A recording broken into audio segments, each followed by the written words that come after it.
জননিরাপত্তা নিশ্চিতে জনগণের বন্ধু খ্যাত পুলিশকে হরহামেশাই মুখোমুখি অবস্থানে দেখা যায়।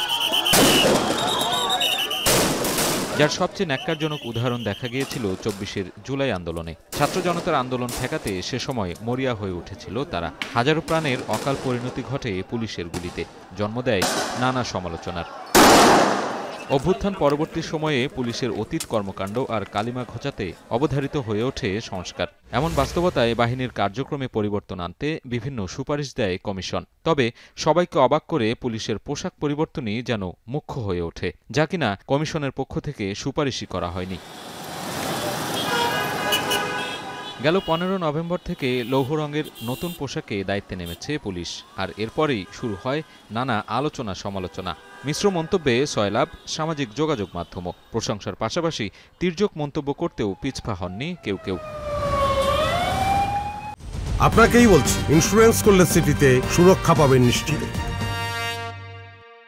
অপরাধ বিশ্লেষকরা বলছেন, পুলিশের ব্যবহৃত অন্যান্য উপকরণের সাথে সামঞ্জস্যে ঘাটতি আছে নতুন পোশাকের। তবে শুধু নতুন পোশাকে নতুনত্ব নয়, পুরনো সংস্কৃতি থেকে বেরিয়ে এসে গণমানুষের আস্থা অর্জনে কাজ করার পরামর্শ তাদের। অপরাধীদের জন্য যে রঙের পোশাক পরলে অপরাধীরা সতর্ক থাকে, যে রঙের পোশাক পরিধান করলে জনগণের মধ্যে একটা সাহস সঞ্চার হয় যে পুলিশ আছেন, বা এত দূরে আছেন, এত কাছে আছেন, খুব সহজে একজন পুলিশকে আইডেন্টিফাই করা যায়, এই প্রসঙ্গগুলোকে গুরুত্ব বা বিবেচনা করে রংটা নির্ধারণ করা হয়নি।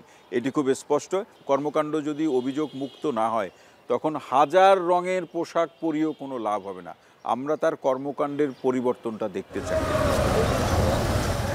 সাধারণত দেশ অনুযায়ী আবহাওয়ার ভিত্তিতে পোশাক নির্বাচন করা হয় সেবা সংস্থাগুলোর। পুলিশের সাবেক কর্মকর্তাদের মতে, সরকারের দৃশ্যমান অংশ হিসেবে পুলিশের পোশাক বাছাইয়ের চেয়ে সেবার মান বাড়াতে বেশি মনোযোগ প্রয়োজন। পাশাপাশি পুলিশের পরিবহন ব্যবস্থা, থানার অবকাঠামো উন্নয়ন সহ অন্যান্য সুবিধা বাড়াতে অগ্রাধিকার দেওয়ার তাগিদ তাদের। পুলিশ একটা নিউট্রাল বডির আন্ডারে পরিচালিত হোক, একটা নিউট্রাল আমব্রেলার নিচে পুলিশ পরিচালিত হোক, এটা আমরা চাচ্ছিলাম।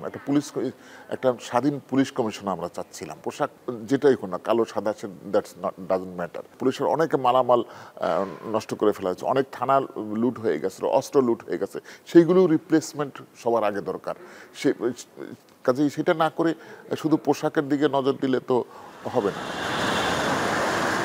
ডিএমপির তথ্যমতে এখন পর্যন্ত ঢাকা মেট্রোপলিটন এলাকায় ২৫% সদস্যকে নতুন পোশাক দেয়া হয়েছে। তবে পছন্দ অপছন্দের ঊর্ধ্বে এই পরিবর্তনকে ইতিবাচক বলছেন পুলিশ কর্মকর্তারা।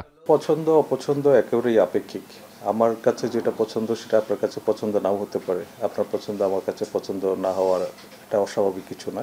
আপনার দৃষ্টিভঙ্গির উপর নির্ভর করছে আমার পেশাদারিত্ব বা আমার কাজে কোনো পরিবর্তন আসছে কিনা। আমরা সেই ইতিবাচক জায়গাটাতে যাওয়ার চেষ্টা করছি। পোশাকের সমালোচনাকে পাশ কাটিয়ে সর্বোচ্চ পেশাদারিত্ব নিয়ে দেশ ও জনগণের সান্নিধ্যে থাকবে পুলিশ বাহিনী, এমন প্রত্যাশাই সবার। সাজিদ আরাফাত, এখন, ঢাকা।